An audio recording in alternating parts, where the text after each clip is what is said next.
what's up guys? My name is Zach and today I am driving a 1998 Nissan Skyline sedan. Up front is a 2.5 liter turbocharged inline six, and down below is a 5-speed manual transmission. Now I am super excited to be driving this Nissan Skyline because this is the famed, the infamous, the glorified R34 Skyline. I am finally reviewing one here on the channel. Not only am I reviewing one, but I'm also reviewing a non-GTR, which is less common here on YouTube. And I have already reviewed the R31, R32, and R33, as well as the R35. So this is bridging the gap in my Skyline knowledge, and I cannot be more excited to share it with you. But if you would like to submit your own vehicle, you can head on over to my website, zackpradel.com/submit. It's a quick and easy submission form. It takes under a minute to fill out, and I come out to you.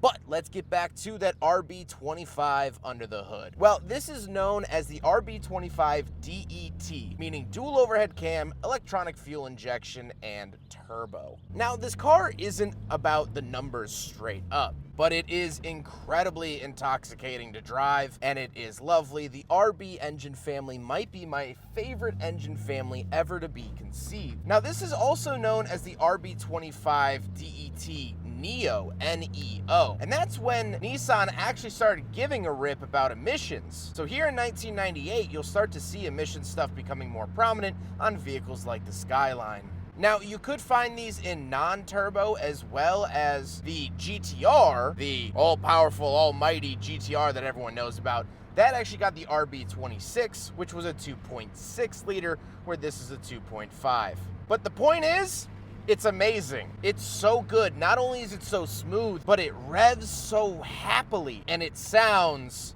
well, nothing short of amazing.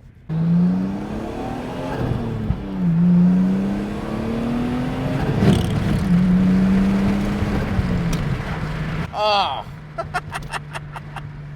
This thing is just too good, ladies and gents. Now, like I said, paired to it is a 5-speed manual transmission. However, this car didn't originally come with a manual transmission. From what I've been told, the sedans never came in manual. They were auto only, more family-oriented cars, not like crazy tuner culture. However, this car has had a proper Nissan Skyline manual transmission swapped into it, which is fantastic to see. Last but not least, this particular Skyline is rear-wheel drive. Now, you could find them in all-wheel drive with the GTR or with the GTX. However, this is technically a GTX, but it was rear-wheel drive, and so that's why I didn't put a trim level. The bumper says a different trim level than what it's titled as, and so the owner doesn't really know. Finding information here in the States about R34s is rather tricky, so I'm not really sure what the trim level is, but I'm just happy to be here.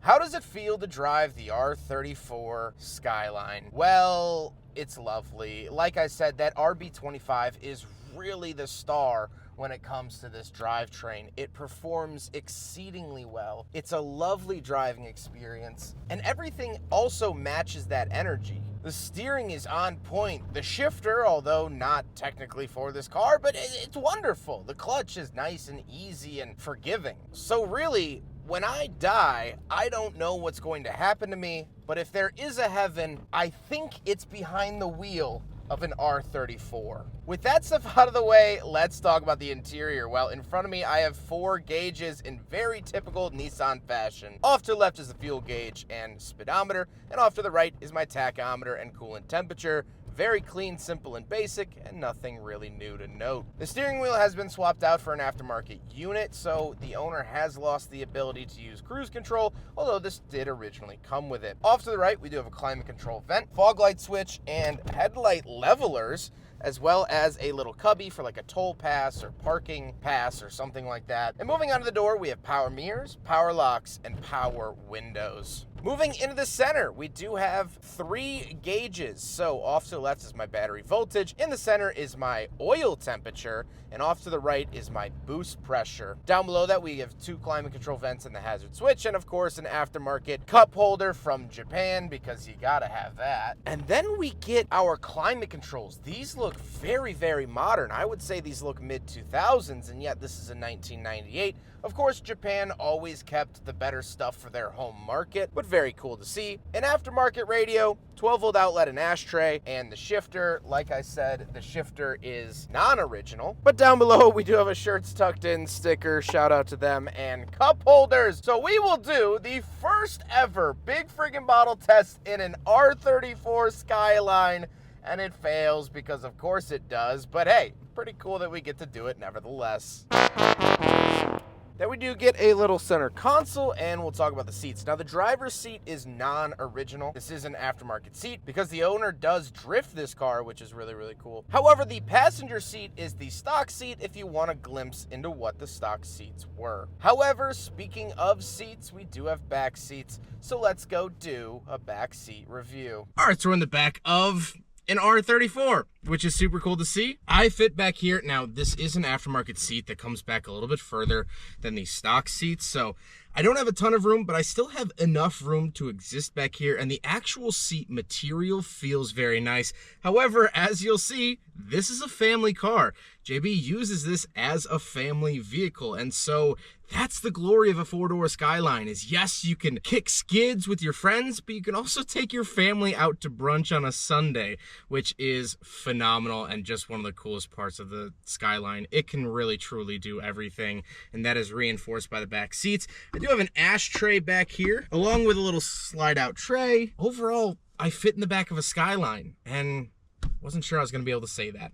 Let's hop into the very back and take a quick look at the trunk. So come up here, we have the keyhole off to the right and pop it open like that. And this trunk is huge. The owner says that he is able to fit 2 full-size drift spares in the trunk side by side for drift events, which is insane, and I don't know of any other cars in this class that's used for drifting that you can do that side by side. That is very, very cool, and it does offer a pretty big trunk, which is a big win for the Skyline. It's not a huge car, but the cargo space most certainly is. Now we gotta talk about the looks, and it's hard to give an unbiased opinion of the R34 because just seeing one here in the States after oogling and ogling for decades, it raises your blood pressure just a little bit just seeing one as it is. But I do think it is a very handsome car. I like sedans. I've always preferred the sedan Skylines over the coupe Skylines. I don't know why. Maybe some wires got crossed when I was born, but that's just the way it is. I think the sedans look better. And of course, you gotta take a look at those taillights. They are signature with the Skyline series, and the R34 is just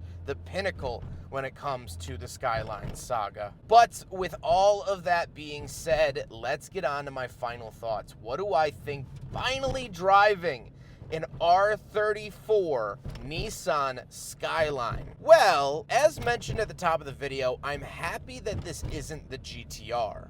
I think everyone who's driven an R34 has driven a GTR, and so my video on YouTube would probably fall into obscurity. But the second reason is that all the other Skylines that I have driven have also been non-GTRs besides the R35, known as the GTR here in the States. So I can give my honest opinion of all of the generations in a more competitive manner. And so what's the consensus? Did Nissan lose their way with the R34? Is this car overhyped? Is this a don't meet your heroes scenario? The answers would be no, no, and no. This car is phenomenal. It's so good. The R32 is amazing.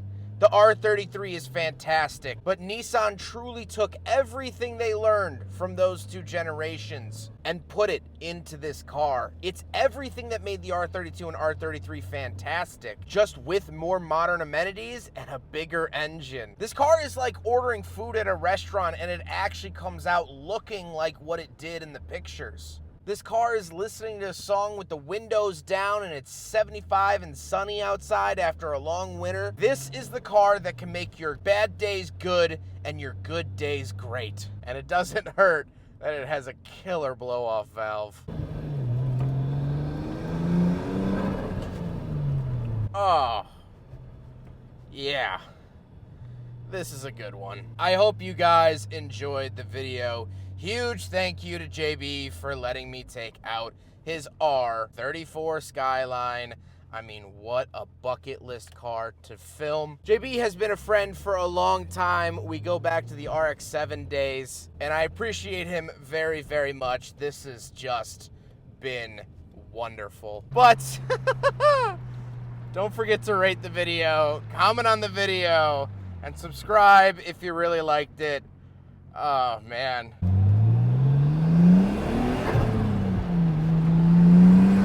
Woo! Take care, guys.